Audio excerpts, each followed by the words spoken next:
اہم خبر شامل کریں۔ فوج میں اہم ترقیاں تعیناتیاں، 3 میجر جنرلز کی لیفٹیننٹ جنرل کے عہدے پر ترقی۔ پاک فوج میں اعلیٰ سطح پر ترقی و تعیناتیوں کے اہم مرحلے میں D G I S P R major general Ahmed Sharif Chaudhry, major general Umar Bukhari اور میجر جنرل عنایت حسین کو لیفٹیننٹ جنرل کے عہدے پر ترقی دے دی گئی۔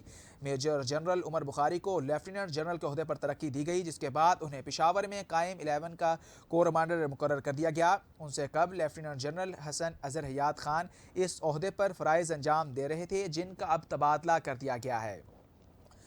لیفٹیننٹ جنرل حسن اظہر حیات خان اگست 2022 سے پشاور کور کمانڈر کے طور پر خدمات انجام دے رہے تھے اور اب نومبر میں ان کی ریٹائرمنٹ ہونی ہے۔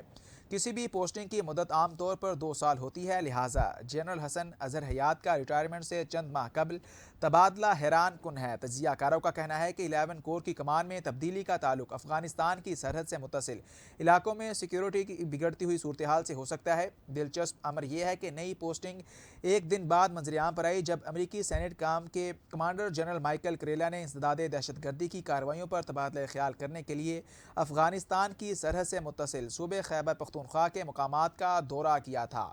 آپ کو اہم خبر سے آگاہ کریں۔ فوج میں اہم ترقیاں و تعیناتیاں، 3 میجر جنرلز کی لیفٹیننٹ جنرل کے عہدے پر ترقی۔ پاک فوج میں اعلیٰ سطح پر ترقی و تعیناتیوں کے اہم مرحلے میں D G I S P R major general Ahmed Sharif Chaudhry, major general Umar Bukhari, major general Inayat Hussain کو لیفٹیننٹ جنرل کے عہدے پر ترقی دے دی گئی ہے۔ میجر جنرل عمر بخاری کو لیفٹیننٹ جنرل کے عہدے پر ترقی دی گئی، جس کے بعد انہیں پشاور میں قائم 11 کور کمانڈر کا مقرر کر دیا گیا۔ ان سے قبل لیفٹیننٹ جنرل حسن اظہر حیات خان اس عہدے پر فرائض انجام دے رہے تھے، جن کا اب تبادلہ کر دیا گیا۔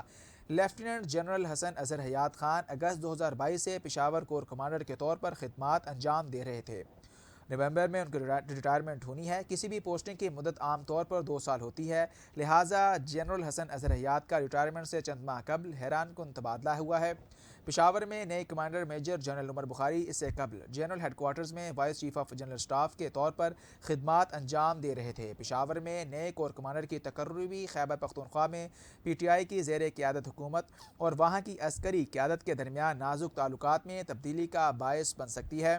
اس کے علاوہ ایک اور اہم تعیناتی ہوئی، جس میں chief of logistic staff lieutenant general Nauman Zakaria کو چند روز قبل منگلا کور کا کمانڈر تعینات کیا گیا تھا۔